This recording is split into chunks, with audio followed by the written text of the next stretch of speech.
Médicos de Venezuela que han denunciado en reiteradas ocasiones la crisis en el sector salud por falta de medicinas, de insumos, estuvieron cara a cara con representantes del gobierno.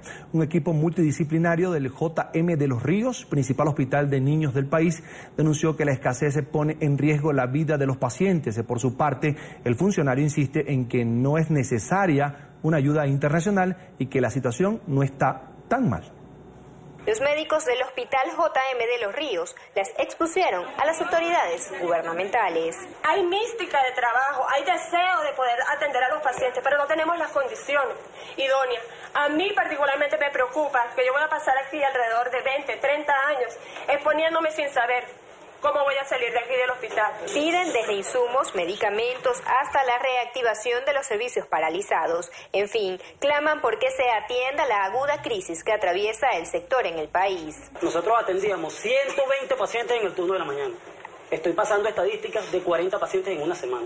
Ayer estuve 24 horas aquí y solamente pude ver 3 pacientes, de los cuales un paciente tuve que verlo en 2 oportunidades porque no tengo equipo. El director de salud del Distrito Capital no dio cifras ni porcentaje de fallas por desconocerlo. Se limitó a hacer un balance de cómo, a su juicio, se encuentra el principal hospital de niños del país. Postura que trajo descontento. Yo creo que nosotros no estamos muy mal.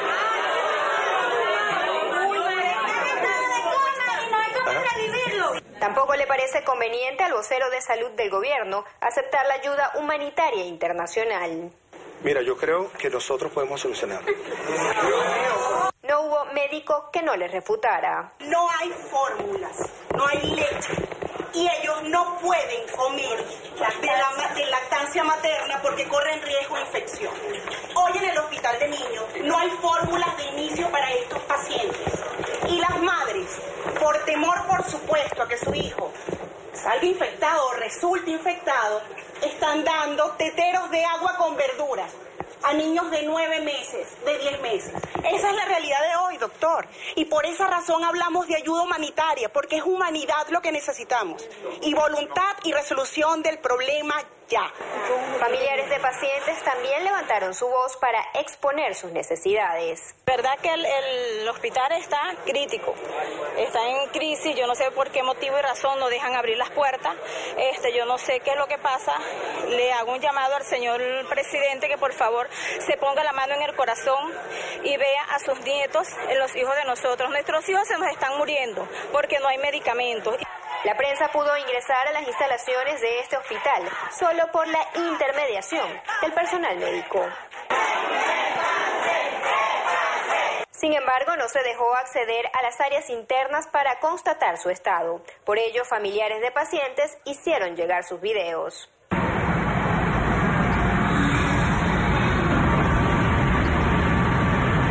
Servicio de Medicina 2.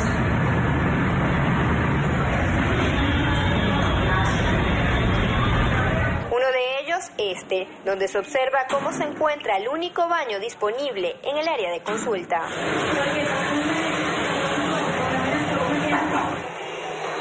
Aunque esta sería la tercera visita que realiza el director de salud del Distrito Capital a este centro asistencial, los médicos denuncian que a ninguna de sus solicitudes se le ha dado respuesta. Desde Caracas, en Venezuela, para NTN 24, Nicole Koister. A esta hora saludamos en Santiago de Chile a Eduardo Frei, expresidente de Chile. Una buena noche, expresidente. Gracias por estar con nosotros. Bienvenido al informativo de NTN 24. Buenas noches, gracias por esta oportunidad. Y desde Chile estamos atentos a contestar las preguntas que quieran plantear. Bienvenido. ¿Qué opina usted, lo primero, sobre la solicitud del secretario general de la OEA, Luis Almagro, de invocar la Carta Democrática Interamericana por la grave situación de crisis humanitaria que se vive en Venezuela?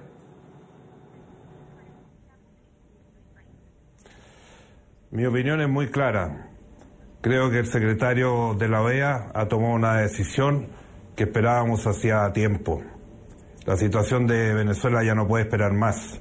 Son años y años de destrucción democrática, de falta de respeto a los derechos humanos, de detención arbitraria de mucha gente, y lo que vemos hoy día a través de todos los medios, un país que nosotros en nuestra juventud conocimos como el país más rico y más desarrollado de América Latina, hoy convertido en un país que anda llorando alimentos, que anda persiguiendo los remedios, y que además hoy día uno de los países con mayor grado de inseguridad del mundo. ¿Cuándo habríamos imaginado eso? Por lo tanto, la decisión de Almagro me parece oportuna y necesaria, y no seguirla dilatando. Se están usando los mecanismos que ellos mismos construyeron. Ellos modificaron muchas veces la Constitución y ellos establecieron el revocatorio, pero están usando artimañas para prolongarlo, porque saben que si el revocatorio se hace el año 2017, ellos pueden nombrar a un vicepresidente que termine el mandato. En cambio, se hace ahora, tienen que llamar a nuevas elecciones, porque si en las elecciones pasadas sacaron en la oposición más del 60 o 70%, lógicamente que en un revocatorio ahora va a sacar cerca del 90%, abordada la situación que está. O sea, yo espero que todos los países de América Latina apoyen al secretario general de la OEA y se establezca definitivamente esta asociación que está en la Carta de la OEA, que Venezuela siempre debe respetar. Expresidente Frei, el pasado sábado el expresidente del gobierno español, José Luis Rodríguez Zapatero, mantuvo un encuentro en la cárcel militar de Ramo Verde con el dirigente opositor Leopoldo López. Le pregunto qué opinión le merece esta sorpresiva reunión, teniendo en cuenta además que expresidentes de la región ya habían intentado reunirse con él y fueron rechazadas sus peticiones. ¿Qué importancia tiene este encuentro como tal? Mire, todos los esfuerzos que se hagan de todos los dirigentes a nivel internacional son positivos, pero evidentemente que aquí, tal como ha sido en todas las acciones que ha emprendido el gobierno y sus autoridades, absolutamente indiscriminados, no respetan ningún precepto. ¿Cuántos presidentes de Latinoamérica han estado en Caracas para poder visitar? Yo recibí a la señora del EDEMA, muchas mujeres que vinieron aquí, la diputada que ha sido perseguida, golpeada dentro de la Cámara. En fin, ¿por qué no se usa el mismo criterio para las distintas autoridades? En cada autoridad se maneja de una manera distinta, son totalmente arbitrarias, sin ningún respeto a las personas.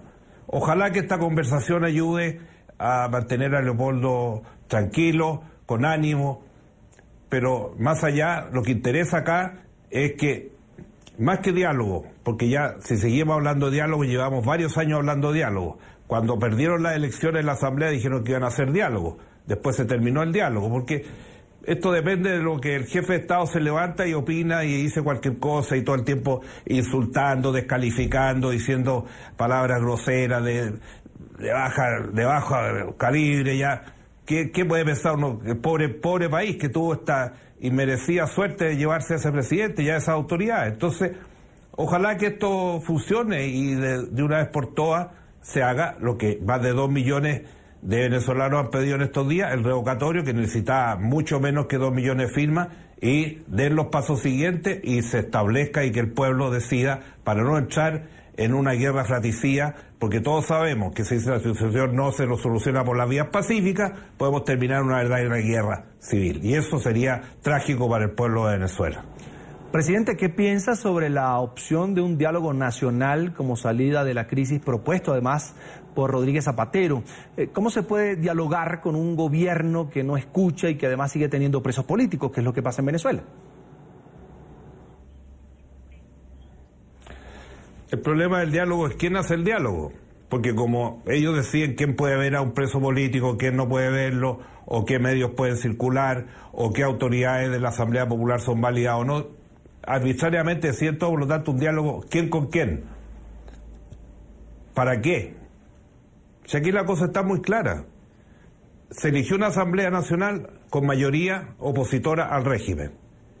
El gobierno nunca ha respetado las decisiones de esa Asamblea, porque en una democracia lo fundamental es la independencia de los poderes del Estado. Controlan el Poder Judicial, controlan al régimen constitucional, controlan a los organismos electorales, controlan todo. Es una dictadura de facto.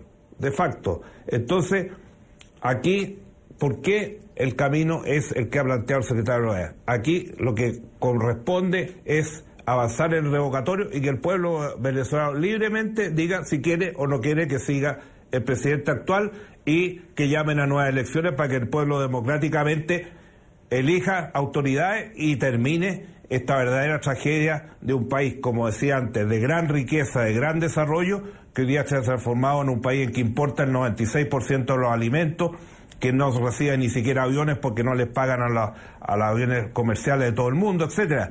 Y para qué hablar de las colas indignas para las personas que tienen que hacerlas. Entiendo también que el sector salud está absolutamente colapsado, no hay remedio, por lo tanto la gente se está muriendo en los hospitales. Entonces, eso es el régimen que nos querían vender como la gran solución para Latinoamérica. Por favor, cortemos esto y vayamos de frentón a los problemas de fondo. Y en eso, si la OEA se está jugando que todos los países de América Latina que estamos en democracia, demos una señal potente de apoyo a la posición del secretario general de la OEA. Presidente Frei, tengo una consulta más. La oposición venezolana ha convocado para mañana nuevas movilizaciones con el fin de exigir al Consejo Nacional Electoral que active ese proceso para llegar al referéndum revocatorio contra Nicolás Maduro. ¿Qué piensa usted sobre las demoras que se han planteado frente a esta petición de la oposición venezolana?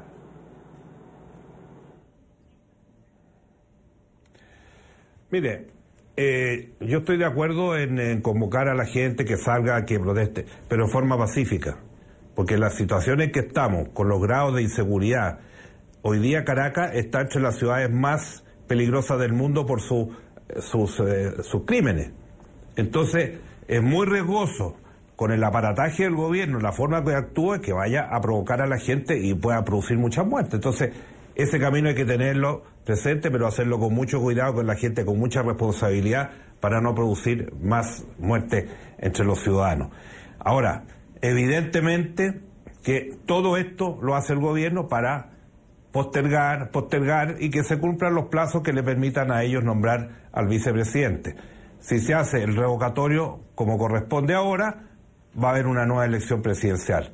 Pero de esto estamos acostumbrados. Si ya cuántos años lleva este régimen, 16, 17 años, más o menos es lo mismo. Espero que los venezolanos, ya como se dieron cuenta en la elección de la Asamblea, tengan y entiendan en una próxima elección que hay que renovar las autoridades, tener una democracia verdadera, recuperar el país que está en bancarrota y recuperarlo para la democracia latinoamericana. Porque en el mundo, cuando cualquier país latinoamericano entra en estas situaciones, se generaliza mucho. Y se habla del continente, se habla de la democracia en América Latina como un todo. Entonces, cualquier dificultad que tenemos en nuestros países se generaliza a todo el resto. Y por eso queremos un país democrático, con respeto a los derechos humanos, con respeto a las personas y con desarrollo económico en igualdad y progreso para toda su población. Bien, agradecemos a Eduardo Frei, expresidente de Chile, por habernos acompañado aquí en el informativo de NTN 24. Tenga usted una buena noche, presidente.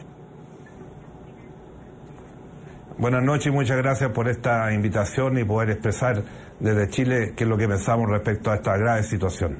Siempre bienvenido.